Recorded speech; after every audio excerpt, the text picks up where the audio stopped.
Boa noite. Boa noite, igreja. A paz do Senhor Jesus, amém? Meu querido, eu gostaria que você já abrisse a sua Bíblia aí, em Apocalipse capítulo 3.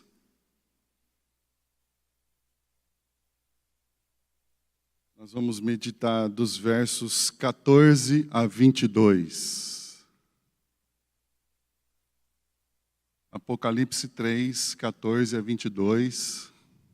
Se você achou e puder, ficar de pé, para a gente fazer a leitura desse texto.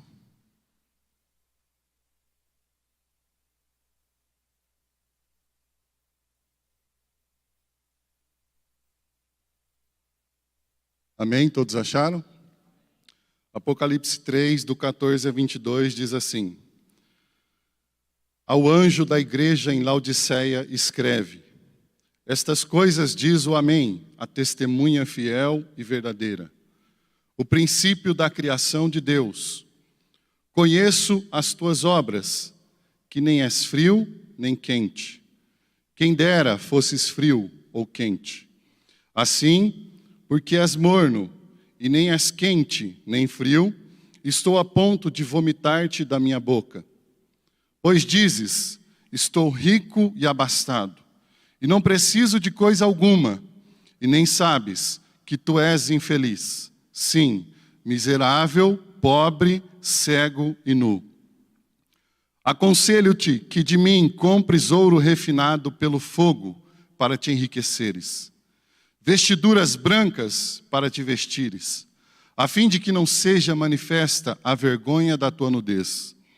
E colírio para ungires os olhos, a fim de que vejas. Eu repreendo e disciplino a quantos amo. Sê, pois, zeloso e arrepende-te. Eis que estou à porta e bato. Se alguém ouvir a minha voz e abrir a porta, entrarei em sua casa e cearei com ele e ele comigo. Ao vencedor dar-lhe-ei sentar-se comigo no meu trono. Assim como também eu venci e me sentei com meu Pai no seu trono. Quem tem ouvidos, ouça o que o Espírito diz às igrejas. Amém? Coloque a sua Bíblia no banco, ore agora. Peça ao Espírito Santo que fale com você nessa noite. Em nome de Jesus, abra sua boca e comece a clamar pela misericórdia de Deus sobre a sua vida. Nós, como igreja aqui reunida, queremos clamar. Em nome de Jesus.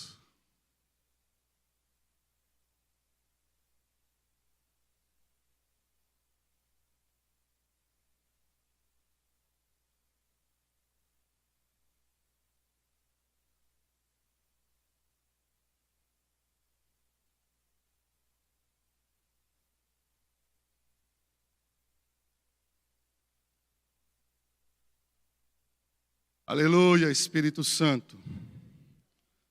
Deus querido, como foi dito aqui no início, a tua voz é poderosa.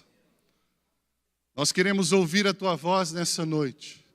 A tua voz que nos alerta, que nos disciplina, que nos relembra o caminho que devemos andar. A tua voz que nos sara, que nos liberta, que nos transforma. A tua voz poderosa que traz sobre nós direção. Ó Deus, envia a tua voz a nós nesta noite. A tua palavra diz, ó Deus, que o Senhor enviou a tua voz e os sarou. Nós queremos ser sarados pela tua voz nesta hora. Que a tua palavra, sendo ministrada, produza vida, produza quebrantamento, arrependimento, direcionamento. Ó Deus, que cadeias venham ser quebradas. Que as escamas espirituais sobre os olhos daqueles talvez que nos assistem, ou talvez que estejam no nosso meio, ó Deus, que essas escamas espirituais caiam nesta noite, para que a tua palavra venha germinar em seus corações, ó Pai. Assim nós oramos, te louvamos e te bendizemos, em nome de Jesus. Amém e amém. Amém. Podem sentar. Dá um pouquinho mais de retorno aqui para mim, Fernando, por favor.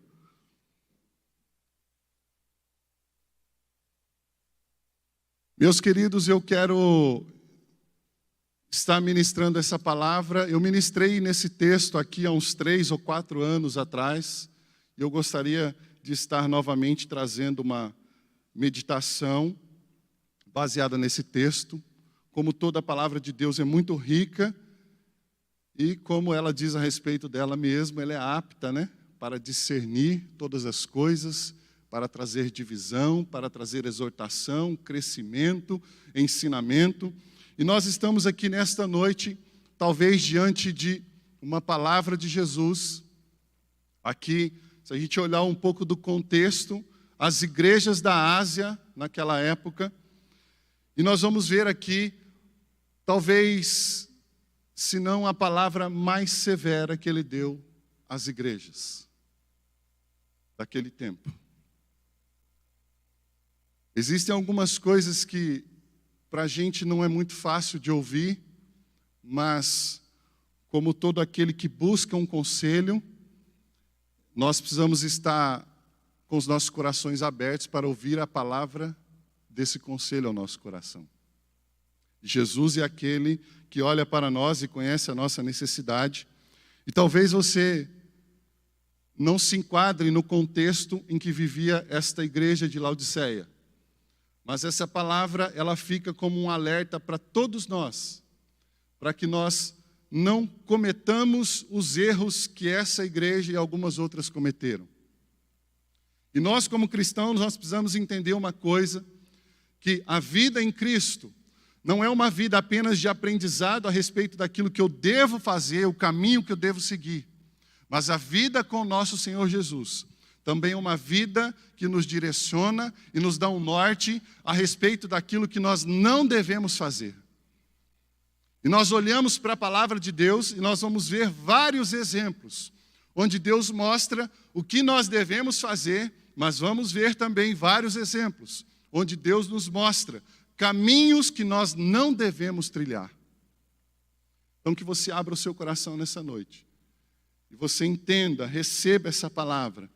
E eu quero já expor aqui, que um dos meus maiores medos, talvez da maioria dos pastores, é que a igreja obtenha uma mente cauterizada, a tal ponto de que quando a palavra de Deus é ministrada, ela do mesmo jeito que entrou, ela saia. Um dos maiores medos dos pastores, de líderes e de pregadores do Evangelho, é de que as pessoas entrem por essas portas, ouçam a palavra e saiam do mesmo jeito que elas entraram. A palavra de Deus, ela vem para trazer mudança. Eu não conheço o Evangelho que não muda. Evangelho que não transforma não é Evangelho. O Evangelho, ele vem de encontro a nós como um espelho para nos mostrar aquilo que está em nós sujo, para que nós possamos, através de uma ação do Espírito Santo, nos arrepender de tudo aquilo que tem causado essa sujeira e busquemos o caminho da limpeza, o caminho de novas vestes, o caminho por onde nós vamos encontrar a salvação que está disposta apenas no Filho do nosso Senhor e Salvador, do nosso Deus, chamado Jesus Cristo. Você, meu querido, você pode até fazer o que você quer, mas nós precisamos entender que existem alguns conceitos que devem ser seguidos em relação a uma vida cristã. E quando nós olhamos para Laodiceia, vamos falar primeiro sobre a cidade. Nós vamos nos deparar, conforme a história nos relata, uma cidade que tinha várias peculiaridades que faziam com que ela se orgulhasse dela mesma. A primeira delas, nós podemos classificar aqui no que diz respeito à sua riqueza, o seu potencial financeiro. É o primeiro ponto que se destaca nessa cidade. Nós podemos dizer que era uma potência financeira, uma cidade rica, abastada, uma cidade talvez ali onde habitavam muitos milionários, uma cidade tão rica a ponto de... A história conta que houve um terremoto ali na região e algumas cidades foram destruídas por esse terremoto. E o imperador da época enviou auxílio a essas cidades, mas Laodiceia foi a única que não aceitou o auxílio do imperador. Ela quis se reconstruir com os seus próprios recursos, com o seu próprio potencial financeiro. E era uma cidade estrategicamente localizada. Os caminhos comerciais, as rotas comerciais se cruzavam ali naquela cidade. E havia então um centro bancário, financeiro, muito poderoso naquele lugar. Isso era um ponto que fazia com que os moradores daquela cidade se orgulhavam. O segundo deles é no que diz respeito à produção de tecidos. Aquela cidade era uma potência na produção de tecidos. Produzia-se ali um tecido que era referência mundial. Com esse tecido se produzia, logicamente, belas roupas, belas vestimentas, vestidos para as mulheres. E as pessoas se orgulhavam desse potencial também daquela cidade. Em terceiro, aquela cidade também era considerada uma referência na área da medicina. Produzia-se ali 2 ungüentos quase que milagrosos. Havia naquela cidade uma escola de medicina que era referência. As maiores descobertas, vamos dizer assim, no que diz respeito ao avanço científico da medicina estavam ali. Isso era motivo de grande orgulho. E esses 2 ungüentos serviam como colírio e também como remédio para os ouvidos. E eles se orgulhavam disso, se destacavam com isso. Em quarto lugar, a cidade fazia parte de um complexo, podemos dizer que turístico, devido àquela região ali, a cidade que faziam circunvizinhança ali, a um pouco mais a um lado havia a cidade de Colossos, onde uma característica daquela cidade eram águas frias, águas geladas, que tinham uma qualidade terapêutica. Do outro lado, talvez, uma outra cidade chamada Hierápolis, que era conhecida por suas águas quentes, também com potencial terapêutico, medicinal, de cura, de tratamentos. E havia ali entre essas 2 cidades a cidade de Laodiceia. Talvez como recebia o desaguar de Hierápolis dessas águas quentes, e ao longo do caminho, pelas planícies, essas águas iam perdendo um pouco da sua temperatura, e as águas chegavam ali mornas. E Jesus olha então para esse cenário em que a igreja dele estava instalada. A igreja de Laodiceia estava, logicamente, na cidade de Laodiceia. E Jesus faz uma leitura da sua igreja que vive inserido dentro daquele contexto. E ele vai então proferir palavras ao seu povo. Ele faz uma análise. E ele faz uma comparação. E nós vamos pensar então, e a igreja, como estava a igreja? E hoje, infelizmente, nós vemos em muitos lugares uma igreja irrelevante. Uma igreja que não faz diferença no meio da sociedade onde ela está instalada. Uma igreja que não prega o evangelho. Uma igreja, como eu disse, que não anuncia a transformação porque não vive o evangelho. Porque uma igreja que vive o evangelho e preza literalmente por se dedicar naquilo que é mandamento do Senhor, é uma igreja que foi transformada. Dentro desta igreja convive, tem comunhão, homens e mulheres que antes não faziam diferença nenhuma, mas foram transformadas pelo poder do evangelho de Jesus. E essa igreja de Laodiceia era uma igreja que havia se conformado no meio em que ela vivia. E a palavra de Deus diz muito claramente, não vos conformeis com este mundo. Nós, como igreja, nós fomos chamados para ir na contramão de todos os conceitos e diretrizes humanas. Todas essas ideologias, na sua grande maioria, que vão contra os princípios estabelecidos pela própria palavra de Deus. E Deus convoca a sua igreja para sair em direção, em contramão a esses conceitos humanos. E Deus nos alerta nessa noite, para que nós tomemos consciência disso. Aquela igreja se tornou como aquela cidade. Uma igreja que pensava dela mais do que devia. Uma igreja que, como a cidade, se sentia abastada, que não tinha falta de nada.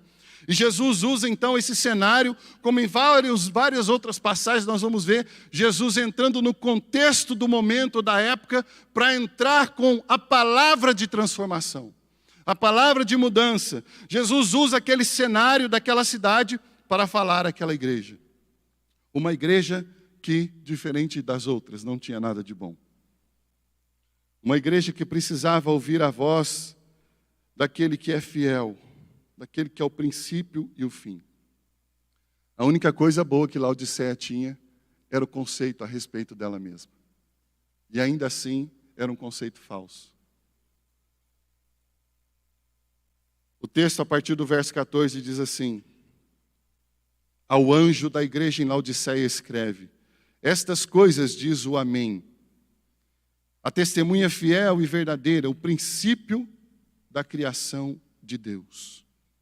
Daqui para frente, do verso 15 para frente, nós vamos ver Jesus trazendo um diagnóstico muito preciso a respeito do problema que aquela cidade enfrentava, que aquela igreja enfrentava. E eu gostaria que você abrisse o seu coração, porque eu quero fazer você refletir sobre um ponto, antes de continuar. Quando a gente vai no médico, irmãos, às vezes você não está sentindo nada, mas tem muitas pessoas que eu conheço que têm uma rotina anual de fazer um check-up. Principalmente quem tem um plano de saúde, quem tem um pouco mais de condição, né? Quem às vezes está com a idade um pouco mais avançada, tem a sua rotina anual de se fazer um check-up. E ela senta diante do médico e ouve o que o médico tem para falar. E às vezes o médico vai falar: olha, você está com isso, você está com aquilo, você precisa ir por esse caminho, você precisa tomar esse remédio, né? Você não pode continuar tendo esse comportamento aqui, você precisa ter uma vida menos sedentária. E nós, o que a gente faz? Na maioria das vezes, a gente abaixa a cabeça, levanta, e na maioria dos casos a gente vai fazer o que o médico mandou. Não é assim? Quando a gente senta diante do nosso gerente da nossa empresa, do nosso chefe, do nosso superior, e ele vira para você e fala assim: olha, você tem essas e essas áreas falhas na sua vida, você precisa procurar fazer um curso de inglês, você precisa procurar melhorar nessa área. O que uma pessoa que em sã consciência, responsável, o que ela vai fazer? Se ela deseja um crescimento, se ela deseja corrigir a rota dela dentro da empresa, o que ela vai fazer? Ela vai levantar, ela vai abaixar a sua cabeça, e ela vai procurar um curso de inglês, e ela vai fazer uma faculdade, e ela vai procurar seguir os conselhos daquela pessoa. Mas é interessante que quando diz respeito à nossa vida espiritual, nós não fazemos a mesma coisa. Jesus, ele senta conosco, e ele fala para a sua igreja, e fala para nós de maneira individual: olha, você precisa corrigir o curso da sua vida. E muitos de nós, às vezes, levamos isso na brincadeira. E olha como que nós diminuímos a Jesus, porque nós seguimos o conselho do pastor, nós seguimos o conselho do nosso chefe, nós seguimos o conselho do nosso vizinho, nós seguimos o conselho do médico, mas muitas vezes nós não queremos seguir o conselho de Jesus. E se a gente for um pouquinho inteligente, parar para refletir um pouco sobre isso, nós vamos chegar a uma conclusão que quando a gente age assim, sem querer ofender ninguém, nós estamos agindo como alguém que, não vou chamar de burro, mas alguém que possui ausência de inteligência. Não é assim? Por que é que você escuta o médico? Porque ele se preparou, porque ele estudou, porque ele ficou tantos anos na faculdade, e ele fez um diagnóstico a seu respeito. Por que é que você escuta o seu chefe, o seu coordenador, o seu gerente? Porque na maioria das vezes ele já está na empresa há mais tempo, ele já tem muito mais experiência do que você, e ele tem contato com os outros superiores que você não tem. E se você já vem se desempenhando bem, ele vai te mostrar o caminho que você deve seguir, e a gente segue. E aí eu te faço uma pergunta: quem conhece mais a sua vida espiritual e íntima do que o Senhor Jesus? Quem me conhece mais do que o Senhor Jesus? Fica aqui apenas uma reflexão. Porque o médico pode errar. O seu gerente, o seu chefe pode errar. O seu pastor pode errar. Mas Jesus não erra. Sabe por quê? Porque os homens fazem diagnósticos imprecisos. Os médicos podem até fazer diagnósticos imprecisos. Mas o médico dos médicos chamado Jesus, ele não tem uma noção a seu respeito. Ele tem um diagnóstico preciso. Ele sabe o que eu e você precisamos. E diante desse diagnóstico preciso, invariável, indiscutível, ele começa a discorrer aqui a partir do verso 15. E ele começa dizendo: conheço as tuas obras. Aquilo que o teu pastor não sabe, aquilo que a tua esposa, o teu esposo, os teus filhos não sabem, aquilo que muita gente que está do seu lado não sabe, Jesus está dizendo: eu conheço as tuas obras. Ele faz uma leitura daquela igreja. Ele está diante daquele cenário e ele só de olhar para aquela igreja, assim como ele olhou para aquela mulher samaritana de João capítulo 4, ele sabe tudo o que se passa. Ele sabe tudo o que está acontecendo. E Jesus, como bom Jesus que é, não é um Jesus que está longe da tua igreja. Muito ao contrário, ele está dentro da sua igreja. Porque ele zela pela sua igreja. Porque ele cuida da sua igreja. Logo, ele sonda e conhece a sua igreja. E nós somos essa igreja, amém? Nós temos que glorificá-lo por causa disso. Quantos de vocês gostariam de ir a um médico? E o médico, você está com um problema sério. E o médico vai falar para você assim: é virose, toma um dipirona lá. Hã? Quem aqui gostaria de ser enganado pelo médico? Levanta a mão. Alguém gostaria de ser enganado pelo médico? E por que é que Jesus tem que me enganar? Por que é que Jesus tem que enganar a sua igreja e não dizer a verdade? Uma das coisas que mais me encanta em Jesus é que ele sempre diz a verdade. Aliás, ele é a manifestação da verdade. Ele é a própria verdade encarnada. Não existe mentira diante dele. A palavra de Deus diz que diante do Senhor todas as coisas estão nuas, estão patentes.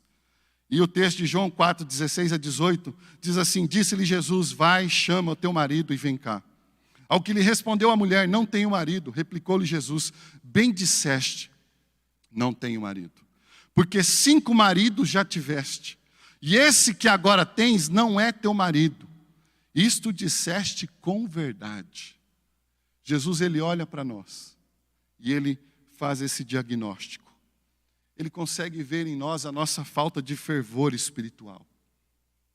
Aquela igreja aparentemente estava tudo bem. Era uma igreja, como eu disse já, uma igreja abastada. Uma igreja que tinha dinheiro no caixa. Uma igreja que vivia em comunhão. Uma igreja que aos olhos da sociedade não havia escândalo. Não havia heresia. Não havia mau testemunho. Humanamente falando, não havia nada de mal naquela igreja. Mas aquela igreja estava totalmente acomodada. E esse era o pior problema dela. A igreja estava totalmente acomodada, e vou além. A igreja estava muito satisfeita com a sua própria situação. Ela olhava para ela e falou: eu estou muito bem.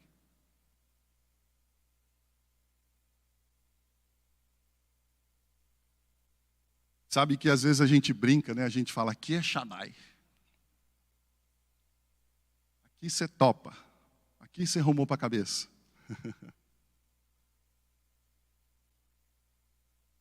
Mas para quem está mais próximo da gente, sabe que a gente brinca com isso, porque a gente precisa ter o hábito de olhar para nós e saber que Jesus tem muita coisa para mudar dentro de nós, como igreja El Shaddai.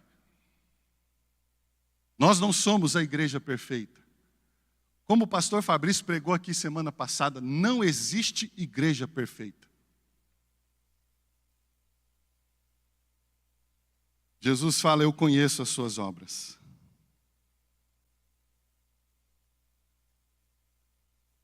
Eu quero voltar aqui à situação do check-up, a pessoa está tudo bem. É a igreja de Laodiceia. Ela vai no médico para fazer um check-up. E chega lá, o médico fala: meu querido, você tem um câncer. Você tem 2 meses de vida. Mas eu estava tão bem. Eu não estava sentindo nada. Nós precisamos ter Jesus como esse médico dos médicos que vai fazer esse check-up em nós. Talvez você tenha levado uma vida muito acomodada. Talvez eu tenha levado uma vida muito acomodada. Talvez você que está em casa tenha levado uma vida muito... Eu estou bem.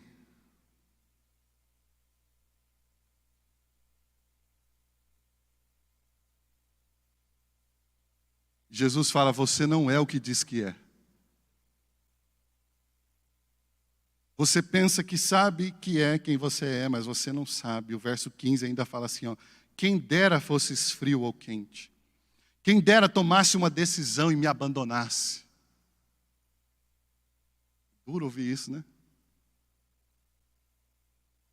Em outras palavras, Jesus está falando para aquela igreja: olha, quem dera vocês fossem corajosos para me abandonar de vez.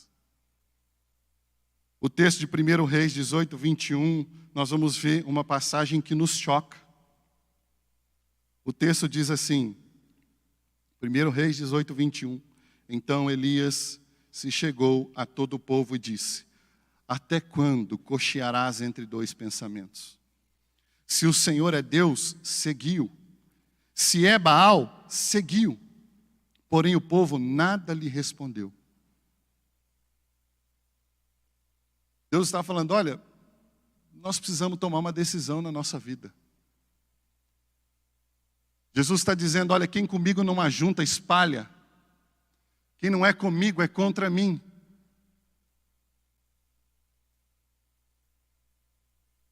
Uma hora a pessoa está lá em cima, orando em línguas e dando revelação e levantando poeira e fazendo um escarcéu. Depois ela está sentada, chorando, se lamentando.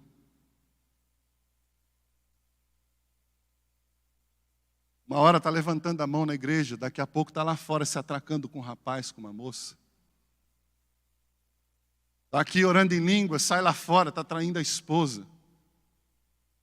Está arrumando rolo para a cabeça, está traindo os filhos, está destruindo a família.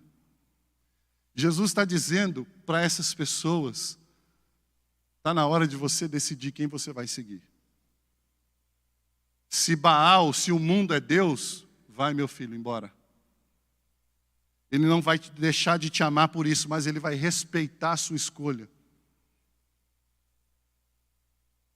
E é interessante que da mesma maneira que nós vamos no médico, o médico não toma decisões por nós, é nós que temos que tomar as decisões. O pastor Fabrício compartilhou comigo esses dias que ele foi no médico, e o médico falou para ele: ô, meu querido, você encontrou com as dançarinas do diabo. Sabe o que é ou não? Quem sabe? Diabetes.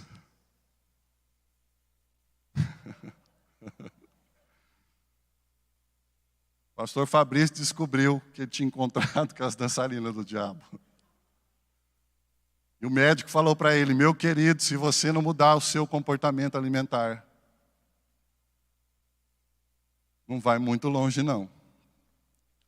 Vai deixar a viúva bonita e com as contas pagas.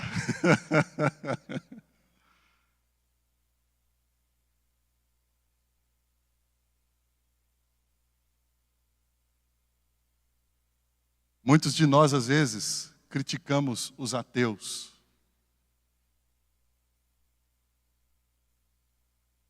Mas, às vezes, nas nossas críticas, nós somos piores do que eles.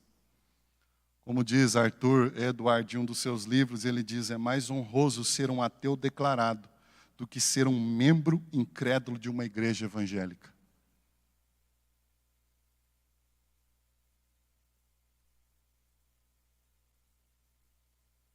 Quantos de nós temos tido a cumplicidade de sentar com as pessoas que estão conosco e ouvir a verdade?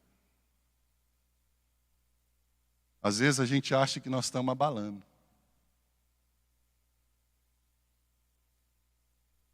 Esses dias atrás eu achei que eu estava abalando com a minha esposa.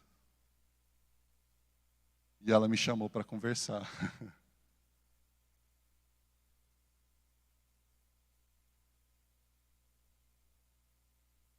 Às vezes a gente engana nós mesmos.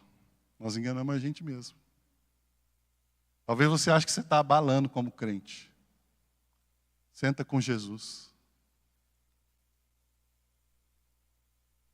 Vai no divã do Senhor Jesus e fala: Senhor, fala comigo. O que é porque eu preciso mudar? Senta com os teus filhos.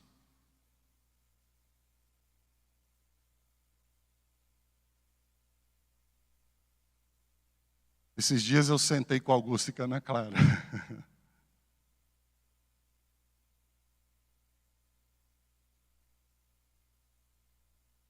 Só que nós temos que estar dispostos a ouvir. E falei: filho, filha, o que vocês acham que o papai tem que melhorar?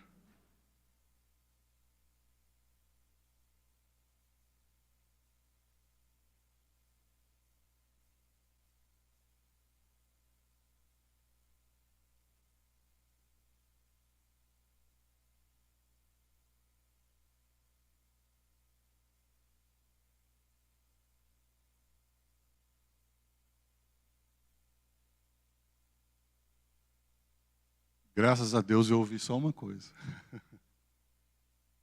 O senhor é muito bravo.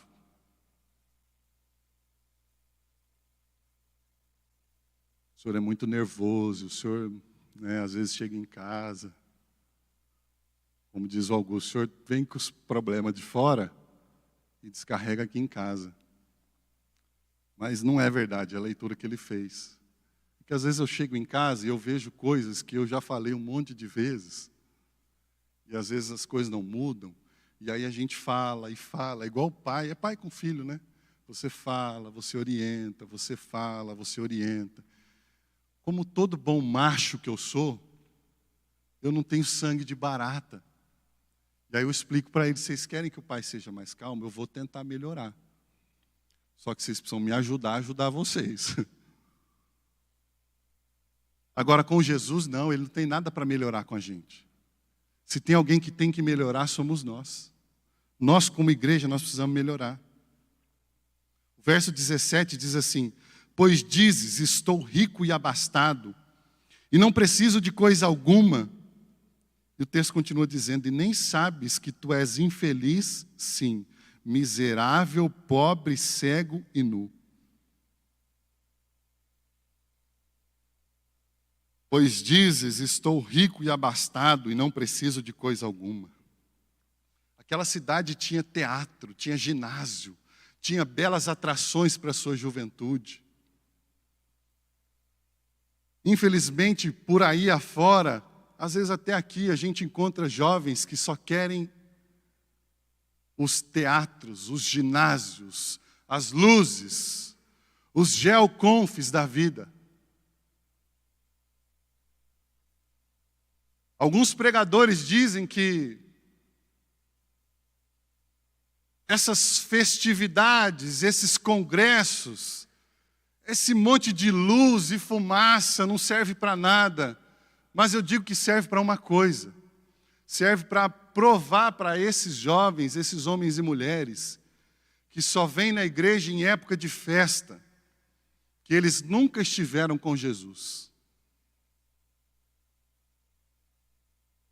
É por isso que tem que fazer mesmo. Porque no meio da festa, a maioria é edificada e abençoada. Mas existem aqueles que no Geoconf aparecem. Mas o Geoconf passou, o amor por Jesus foi embora. Pessoas que estão abastadas consigo mesmas, que declaram as suas riquezas, mas são estáveis na sua fé. Só estão bem quando tem dinheiro na conta. Um dos maiores perigos para a igreja de Jesus é ser acometida por uma mente cauterizada. Um evangelho que não muda, um evangelho que é inerte, que é cauterizado, uma vida espiritual cauterizada, e essa igreja está dizendo: eu não preciso de coisa alguma. Eu sempre digo que nos últimos dias nós temos visto uma igreja que anda com a sua barriga cheia. Jovens que saem da sua casa, e nós estávamos falando sobre isso essa semana com o pastor Dodô.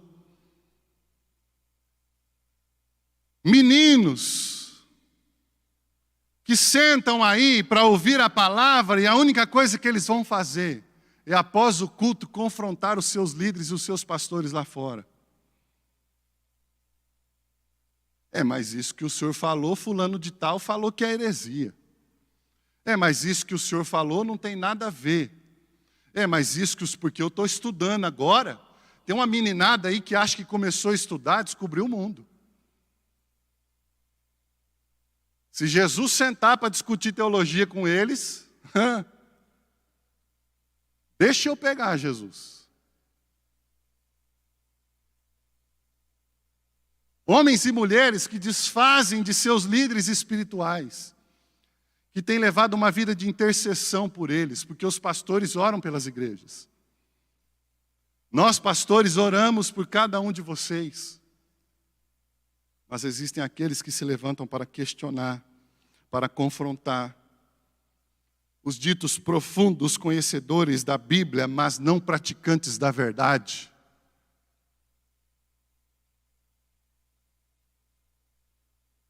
E muitas vezes essas pessoas que estão dentro da igreja sabem tudo sobre a igreja, mas não vivem nada do que sabem.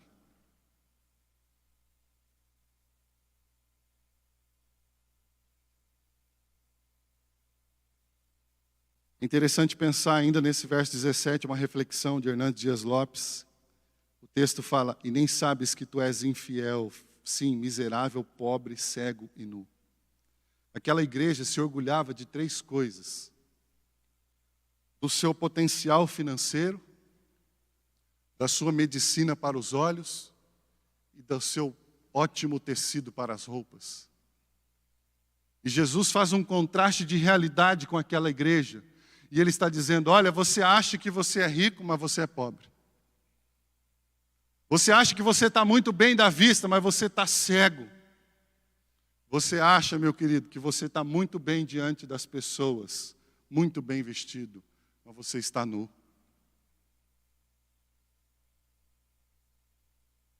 E até aqui nós vemos esse diagnóstico preciso de Jesus.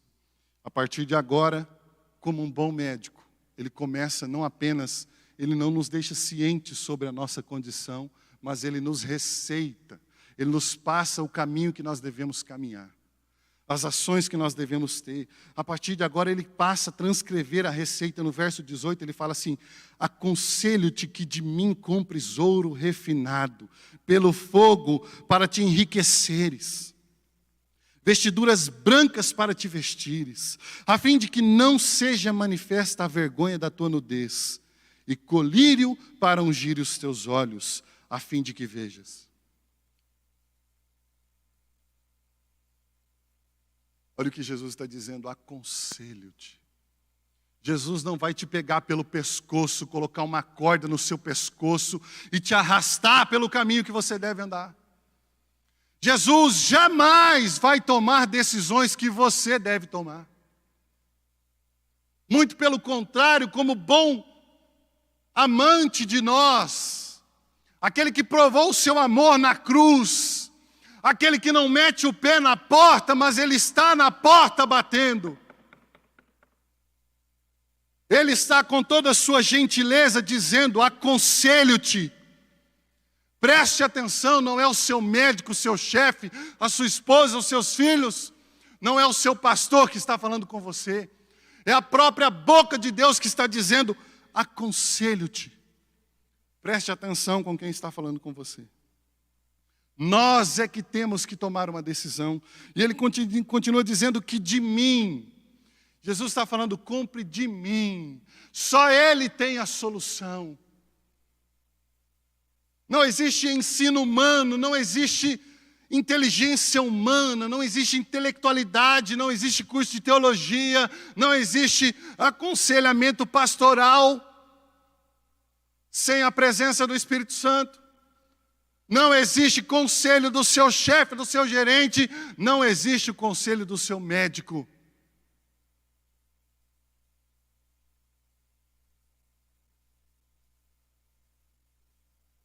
Que vai resolver o problema. Ele está chamando você para Ele. Ele está dizendo para você, olha, João, Maria, Antônio, Renata, Augusto, eu estou te chamando, vem para mim. Compres de mim. E o interessante é que ele mostra que não somente ele é a solução, mas o que mais nos intriga é que é uma compra que não custa nada, porque o texto fala, compres de graça. Está disponível para todos nós. Ouro refinado pelo fogo para te enriqueceres. Jesus oferece uma condição espiritual, uma riqueza espiritual e eterna para todos nós. E nós precisamos então aprender a colocar o nosso dinheiro no lugar dele. Me diz uma coisa, o que você tem de mais valioso na sua vida? A sua esposa, o seu esposo, o seu ministério, a sua empresa, o seu trabalho? Talvez muitos estão olhando para a sua vida, fazendo uma autoanálise, e eles estão muito bem, deitado em berço esplêndido, numa cama gostosa, num sofá gostoso, com a conta bancária cheia. Talvez você olhe para você e você veja que você tem uma boa esposa, você tem filhos. Vamos falar de relacionamento com pessoas, não vou nem falar de bens materiais. E se a sua esposa te deixar? E se os seus filhos morrerem? E se acontecer com você o que aconteceu com o servo chamado Jó? E se você perder tudo, como vai ser?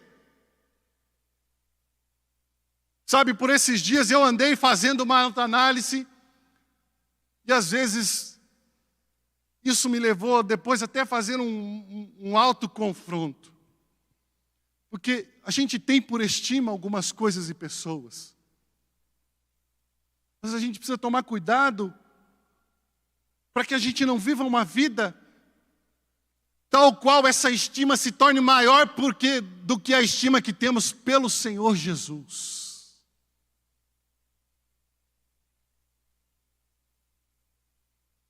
Me responda uma coisa aí, em silêncio. Se o seu marido amanhã cedo falasse para você, eu não quero mais, vou embora. E ele pegasse os seus filhos e sumisse. E você mesmo, diante dessa situação, você sai para trabalhar e você chega no seu local de trabalho, as portas estão fechadas. E você liga para o seu chefe, para o seu patrão, e ele fala, eu quebrei. Não tenho dinheiro nem para dar o seu acerto. Seja sincero com você mesmo, como você agiria? Onde está a sua segurança? E de mim compres ouro refinado, vestiduras brancas para te vestires, a fim de que não seja manifesta a vergonha da tua nudez. Vestes brancas mediante arrependimento. Não existe veste branca no meu ser espiritual, na minha alma, no meu espírito, se não houver arrependimento.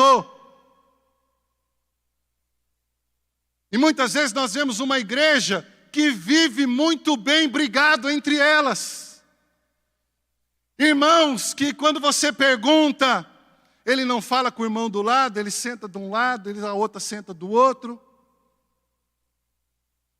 Há mais de anos sem falar um com o outro, porque teve um problema lá atrás. E você pergunta, está tudo bem? Muito bem, obrigado. Não existe vestes brancas sem arrependimento. O uma hora a nossa casa cai. E a nudez vem à tona. E ele continua dizendo: e colírio para ungires os olhos, a fim de que vejas. O colírio de Deus abre os nossos olhos para vermos o abismo que está diante de nós. E talvez hoje seja um dia em que Deus está colocando colírio em algumas áreas da sua vida. Talvez, meu querido, minha querida, preste atenção. Você não esteja tão ruim quanto essa igreja, porque essa igreja, Deus não tinha nada de bom para falar dela. Olha, se você tiver igual essa igreja, faz isso aqui rápido. Mas talvez existam apenas algumas áreas da sua vida em que você precise do colírio de Deus, não é o colírio das igrejas que estão aí afora. O colírio da igreja tal, R$100. E Deus vai mostrar caminhos espirituais para você. Não é esse colírio. Não é esse tipo de enganação. É o colírio espiritual que o Senhor Jesus abre os nossos olhos.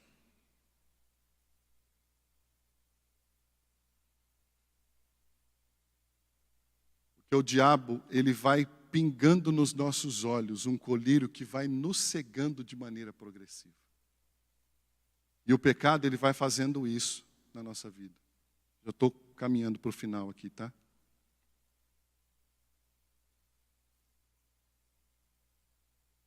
E o colírio do diabo, o pecado, vai fazendo com que nós tenhamos uma visão distorcida da verdade. Nós vamos nos acomodando. E nós vamos nos acostumando com os cultos online. E nós vamos nos acostumando com a vida sem células. E nós vamos nos acostumando porque a gente está em casa. O meu líder não está vendo se eu estou fazendo o culto doméstico. Ele não está vendo. Então eu só preencho aqui o relatório e entrego. E assim é o colírio do engano. O colírio do engano, ele usa uma tática que os esquimós usam contra os lobos. Os lobos que destroem o alimento dos esquimós, que vêm para trazer transtorno. Eu quero, antes de caminhar para o final, rapidamente contar como os esquimós fazem para matar os lobos. Os esquimós, logicamente, vivem numa região muito fria. E o que eles fazem? Eles pegam uma faca, um cutelo, e deixam ele extremamente afiado. E ele pega sangue e banha aquela faca. E aquele sangue congela naquela faca. E ele vem dar um novo banho de sangue. E ele vai repetindo o processo várias vezes. Várias vezes. Até o ponto que aquilo cria um certo volume e ele vai e finca aquilo num lugar. E deixa aquela bola de sangue congelada para fora. E o lobo, então, atraído pelo cheiro do sangue, ele vem e começa a lamber aquele sangue. E ele vai lambendo aquilo, ele vai sentindo o gosto, e ele vai ficando cada vez mais feroz. Mais determinado em tomar aquele sangue, em se alimentar daquele sangue. E à medida que ele vai se alimentando daquilo que ele vai passando a sua língua ali, o que o gelo faz? O gelo anestesia a língua do lobo. E quando ele menos espera, ele já chegou no fio da lâmina com a sua língua anestesiada. E quando ele sente então ali o gosto mais profundo de um sangue fresco, aí ele falta morder aquela faca. Aí ele fica mais feroz ainda e se determina mais ainda naquilo. E ele acaba morrendo, esgotado, se alimentando do seu próprio sangue. É isso que o colírio das trevas faz com a gente. Porque a gente, o que a palavra de Deus diz? Que um abismo... Um abismo chama outro abismo. O abismo não vai fazer você crescer na fé. E aí a gente entra por um caminho de abismo. E dali a pouco a gente está em outro abismo. E como aquele lobo, quando a gente menos esperar, nós estamos blasfemando contra Deus lá fora. Falando mal da igreja, detonando a igreja. Escarçando a igreja, falando mal dos pastores. Acabando com os líderes.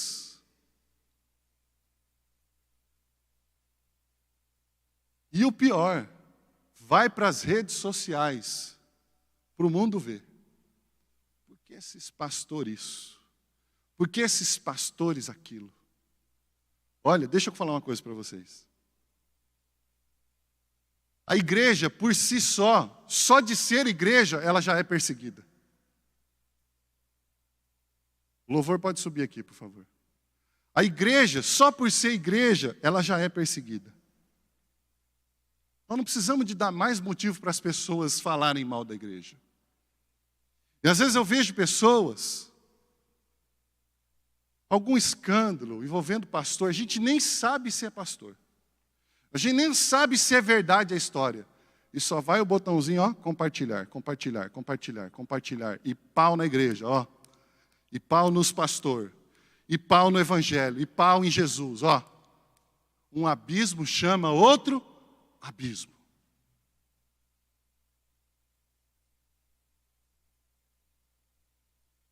Eu repreendo e disciplino a quantos amo. Sê, pois, zeloso e arrepende-te. Vamos nos colocar de pé. Ele se manifesta em amor. E olha que só quem ama disciplina. O Senhor está nos convidando hoje a fazer uma autoanálise da nossa vida cristã. E que nós estejamos dispostos a ouvir a verdade. E que nós tomemos a decisão hoje por uma vida cristã genuína. Ainda no verso 20 ele diz: eis que estou à porta e bato, se alguém ouvir a minha voz e abrir a porta. Olha que interessante. Ele está na porta da igreja. Mas o convite é um convite individual. O texto fala, se alguém. O que nós entendemos com isso? Não interessa o que o seu irmão, a sua irmã está vivendo. Você sabe qual é a maior alegria de um pecador? Sabe ou não? Encontrar alguém que cometeu um pecado pior que ele.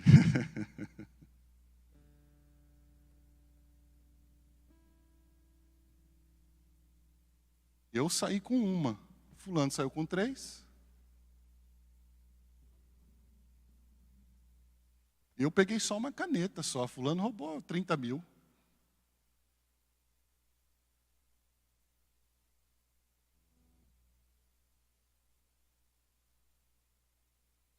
Não fica olhando para a vida do seu irmão. A Bíblia fala assim, olha, em vez de você ver o cisco que está no olho do seu irmão, tira a trave que está no seu. Irmãos, eu falo essas coisas porque eu direciono isso para mim.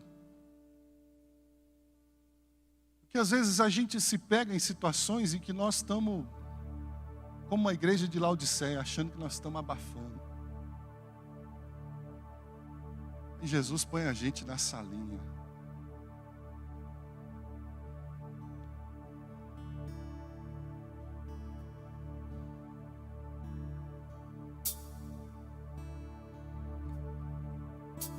Talvez o motivo de tanta insatisfação com a igreja, da igreja, é porque a igreja tenha posto Jesus para fora. Talvez o motivo de tanta insatisfação sua na sua vida cristã é porque Jesus já não está mais lá. Você e eu colocamos Ele para fora. Você já foi tocado da casa de alguém? Eu já uma vez, do portão.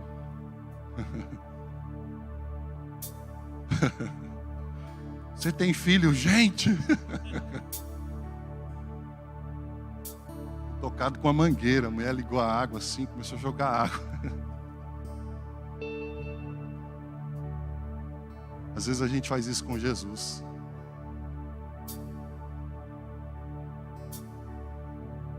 E a gente, desculpa a expressão, a gente é tão cretino que os problemas chegam até nós. E nós achamos que nós não precisamos de ninguém, como a igreja de Laodiceia achava que não precisava de ninguém. Eu não preciso de ninguém para me ajudar. E às vezes a ajuda chega e Jesus está ali. E o que a gente faz com Jesus? Jesus, espera só um pouquinho aí que eu vou resolver um problema aqui. Fulano, entra você. E Jesus fica lá fora. O senhor espera só um minutinho aí que a gente vai resolver uma situação aqui. Depois, se der, eu conto para o senhor o que é.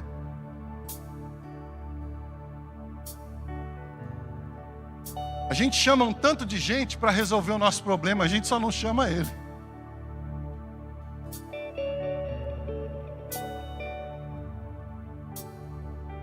Sabe por quê? Porque às vezes a situação é tão urgente que ele vai meter o dedo na hora lá sem anestesia. Você vai gritar. Você vai urrar. Mas é o que você precisa. É o que eu preciso, que Ele coloque a mão dEle na minha ferida. Que Ele enfie o dedo dEle dentro da minha alma, do meu ser. E arranque de lá de dentro toda soberba, todo orgulho, toda altivez, toda autossuficiência, tudo aquilo que a gente acha que nós somos donos da razão. Porque eu sei o que eu estou fazendo. Porque eu tenho a razão. Porque ninguém paga as minhas contas. Sou eu que pago. E se eu dou o dízimo, Jesus é mais do que obrigado de me abençoar.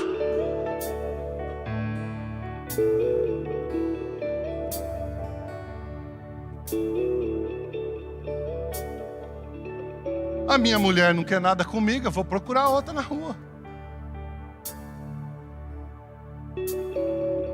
Eu tenho motivo.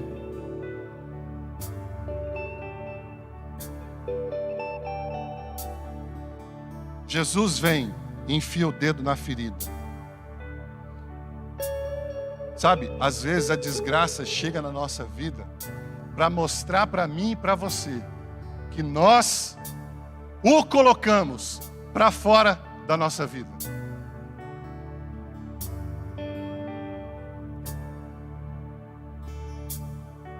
Mas o texto encerra dizendo: ao vencedor dar-lhe-ei sentar-se comigo. Você tem noção do que é isso? Jesus está dizendo: olha, dói, tem que ser tratado, tem que ser corrigido. Você precisa entender o seu papel na caminhada. Você precisa entender que existe um momento em que você, como homem e mulher de Deus, precisa chamar a responsabilidade para você e buscar uma mudança e ser inconformado com o mundo e com a sua vida e dizer: Senhor, eu não quero mais viver assim. Senhor, me ajuda. Eu vou fazer tudo o que eu puder para mudar a minha caminhada. E o resultado disso é um resultado glorioso, onde ele diz ao vencedor: dar-lhe-ei sentar-se comigo. Oh, Jesus maravilhoso. Sabe, às vezes a gente se sente tão privilegiado só de sentar na mesa com o pastor Edson, com a pastora Vani. Sabe? Nós já tivemos casos de pessoas que vieram para a igreja e saíram, porque elas não tiveram relacionamento próximo com os pastores. Você acredita? Não, porque a igreja em célula, ele precisa se submeter ao líder dele. Primeiro, ele tem que passar pelos cursos. Ele tem que aprender a se submeter ao seu líder. Depois, ele vai passar talvez pela supervisão dele. Se tiver coordenação, ele vai passar pela coordenação. E a situação não resolveu, aí ele vai chegar nos pastores. Por que assim? Porque é uma estratégia de trabalho. Porque o pastor Edson e a pastora Vani não dão conta de vocês sozinhos. Nós, supervisores, não vamos dar conta de todos os problemas que a nossa supervisão tem sozinha. Por isso que a gente conta com os líderes. E os líderes vão estar lá diante de um grupo reduzido para tentar ajudar essas pessoas. Ah não, a pessoa chegou aqui, não, você não sabe quem eu sou. Eu ouvi isso. Vou te dar o telefone do cara que era meu pastor, você liga para ele. Eu falei, filho, eu não quero saber quem era seu pastor, não. Não quero, não preciso saber.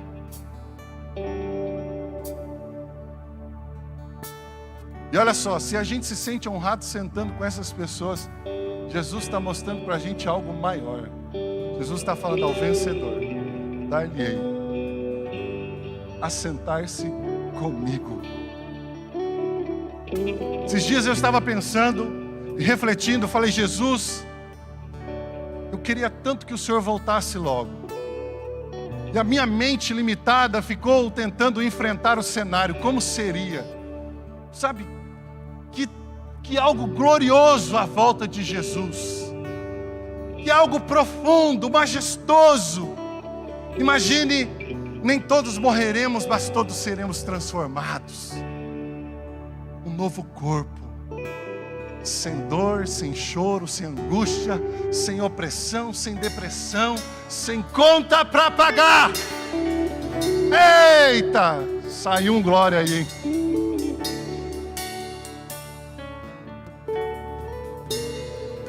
Sem problema para resolver. E Jesus está dizendo, calma meu filho, nós vamos alinhar o caminho. Nós estamos alinhando o caminho e dar-lhe-ei a sentar-se comigo no meu trono, assim como também eu venci e me sentei com meu Pai no seu trono. Quem tem ouvidos, ouça o que o Espírito diz às igrejas. Esta palavra não é a minha palavra, é a palavra do Senhor para mim e para você. Amém? Coloque a sua mão no seu coração.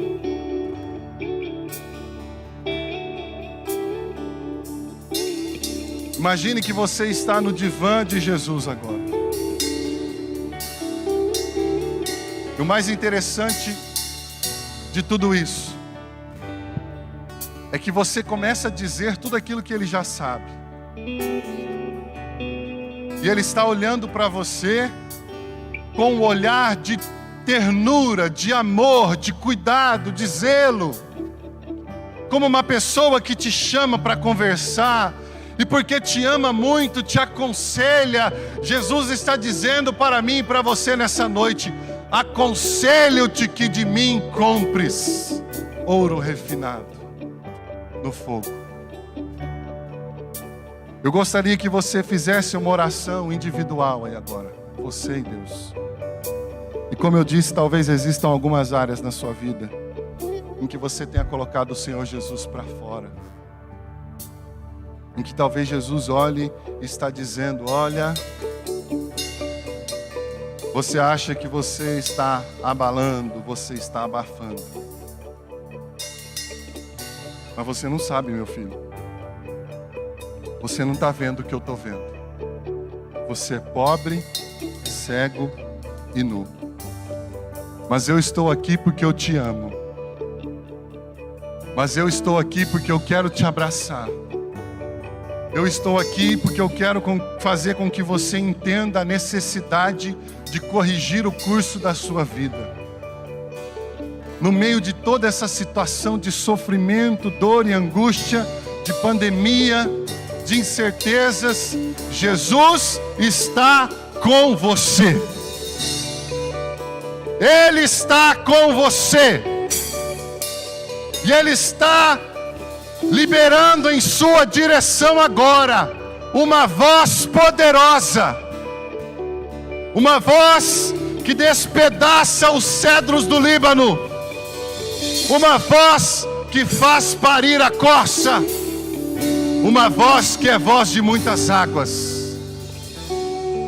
Deus querido, nesta noite, nós te adoramos, nós te bendizemos e te agradecemos pela tua palavra, que nos alerta, que nos direciona, que abre os nossos olhos espirituais. Deus, nós queremos receber de ti a sua riqueza. Queremos, ó Deus, receber de ti o teu colírio. Ó Deus, queremos receber de ti as suas vestimentas. Em nome de Jesus. Amém e amém. Amém? Amém? Vou orar encerrando. Deus te abençoe. Guarde essa palavra no seu coração. Continue orando pela nossa igreja, por nós pastores. Continue cuidando da sua casa e da sua família. Continue orando pelo Brasil. Continue orando pela nossa nação, pelo nosso governo. Continue orando por toda essa situação que nós temos vivido. Amém? Chamei o louvor aqui, mas nem precisou. Obrigado, viu? Vocês são bênçãos, hein? Amém? Feche seus olhos. E agora que o amor de Deus, nosso Pai, a graça do nosso Senhor e Salvador Jesus Cristo e as consolações do Espírito Santo de Deus estejam com todos vós e com toda a igreja de Cristo na terra, desde agora e para sempre. Amém e amém. Deus te abençoe, vá em paz, em nome de Jesus.